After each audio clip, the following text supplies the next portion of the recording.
low health squads, because if your opponent ambushes a low health squad and you don't see it, bam, it's dead, and you've just lost, in my case, 300 manpower, which is never something you want. I tried to throw a grenade on his guys in his base, but that was destined to fail.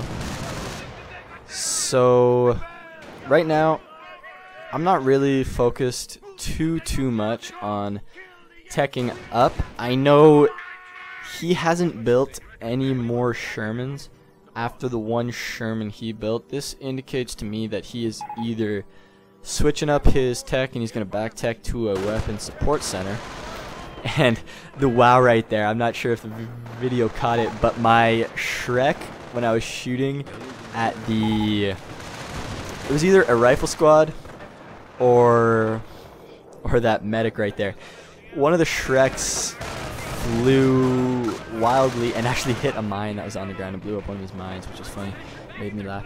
But anyways, what I was saying is he hasn't built any more Shermans, which indicates to me that he will be focusing more heavily on infantry, and that means a lot of rifle squads and potentially weapon support center units. He is also armor, so he might be saving up for a Calliope or a Pershing. So right now I'm just focusing on draining the VPs as much as I can. You see, I got a half track. Reason for this is not only is the half track main gun's suppression fairly solid, but you can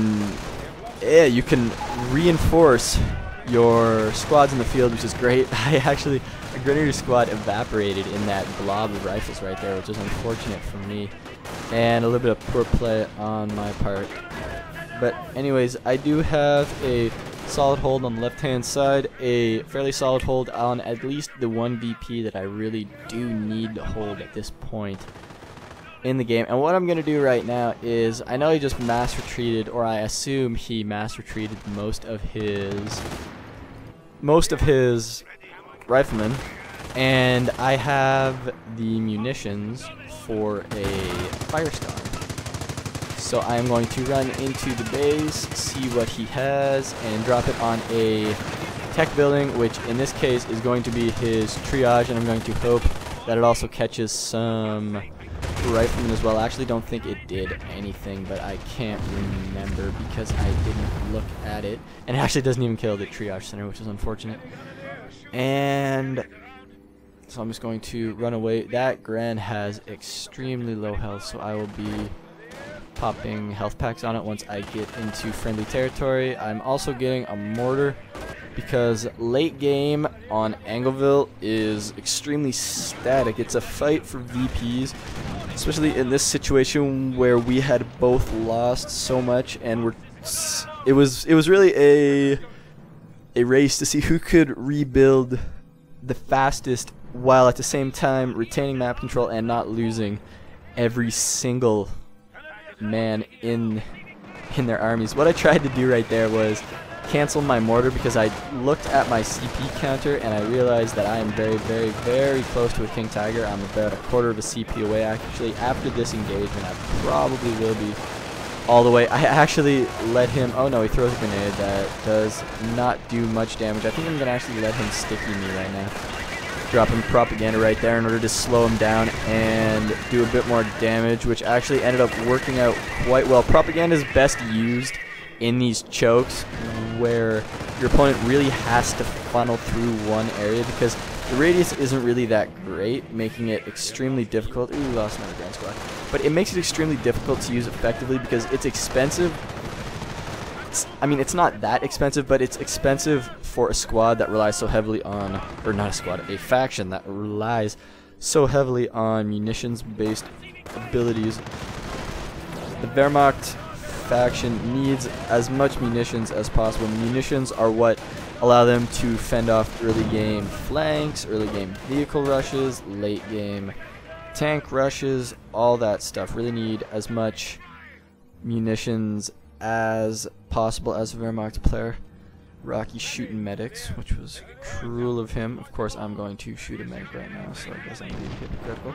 I'm going to... No, I'm not going to unload that Pioneer. I thought I was going to unload that Pioneer in order to repair the little bit of damage that the half-track took. An important thing to note... Yep, going to unload it right now. An important thing to note about half-tracks is they take a decent amount of damage from bar rifle fire. Half-tracks aren't immune to small arms fire by any means. The best counter to a half-track, especially early in a game, is to spam mines and hope your opponent hits a mine, and then charge it with a bunch of rifles, focus down the repairing Pioneers, and then just focus down the half-track. You don't really want to invest in sticky bombs against a player who goes for a fast half-track, or even any half-track, because they're so I mean, it's not too expensive, and thanks to the latest update that re-enabled the veterancy bonuses for squads that, or for riflemen that have the upgrades, that is the bars, the grenades, the sticky bombs, and either of the supply yard upgrades, it makes getting early sticky bombs less of a hassle now because they're cheap and you get some tangible benefit out of them even if you don't throw the sticky bombs. However, you really want to save that fuel early game, unless of course you're floating in buckets and buckets of fuel. However, that's not always the case. You can see I'm actually very close to my King Tiger right now. But anyways, what I was saying, you really want to try to focus on not using sticky bombs to kill a half-track because your opponent's in tier 2, so he's most likely not going to be getting vehicles anytime soon, and you're essentially throwing away that fuel, manpower, and the munitions, of course, of the sticky bombs in order to kill one squad and then do nothing. I actually think I kill, no. Wait, oh, I lost. I lost a Shrek Grenadier squad, and I also lost a Shrek, which is now on a Vet 2 rifle squad, which is going to be a pain against my King Tiger because vetted rifles with Shreks absolutely tear through King Tigers. They tear through any Wehrmacht vehicle, really, and I can't remember, I think there's something, and someone's going to have to correct me or clarify this because I'm not really up on the stats lately. I haven't really checked it too closely, but I'm pretty sure riflemen actually have better accuracy with handheld AT and more specifically Panzerschrecks than Grenadiers do, which is a little comical. It's kind of funny, and it makes Panzerschrecks deadly in an American player's hands, especially if the Wehrmacht player only has a few riflemen. I mean, not a few riflemen, a few vehicles, of course, and if used in conjunction with sticky bombs and the Vet 2 sticky bomb range upgrade, which of course Vet 2 on riflemen grants a bonus to sticky bomb range, as well as the extremely powerful level 2 sticky bomb range upgrade army item, which is a great thing to get. What I'm doing right now is I'm waiting for the grenade throw animation to get my units out of there. Of course, I don't see the animation until the grenade is actually in the air, but I got lucky and I managed to dodge the grenade successfully. Something to keep in mind that I did this game, that if you guys remember my similar game against Nystrom, I failed to do, is I'm moving my MG around a lot more and a lot better than I did last time. MGs are extremely effective late game, especially because players tend to get lazy as the game progresses, because MGs are just so fragile. Once riflemen have upgrades, once the American player has vehicles of any sort, be it Shermans or M8s, MGs are usually the first weapons team or the first infantry squad targeted by vehicles, because they're expensive to reinforce, they take a long time to reinforce, they only have 3 men in their squad, so it's fairly easy to kill, and they're pretty instrumental to a Wehrmacht player's style of play. So what I'm doing this game is I'm actually making a point to keep my MG on the front lines, keep it supporting my grenadiers, and on the left hand side here, actually, I think he's going to sticky, yes, he's going to sticky bomb King Tiger.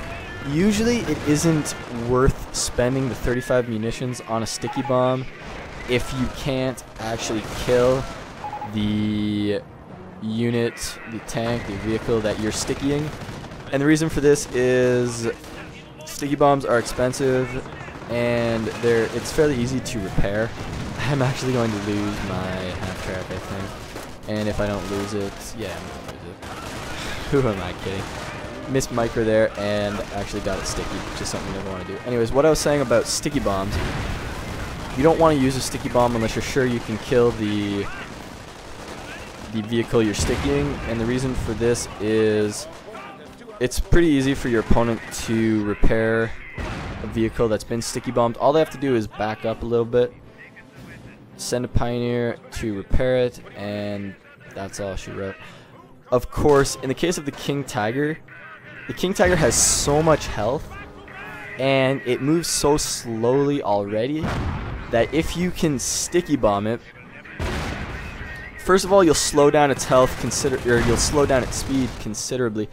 And second of all, if you can do even a bit of damage to that King Tiger, it's going to take so long for pioneers to repair it that you're going to have, or you're going to experience the benefits of throwing that sticky bomb long into the game. It's not going to be like stickying a Puma and then in 5 seconds, bam, the pioneers have repaired it and it's like you threw away 35 munitions. Another interesting thing to note is it actually costs resources to repair units.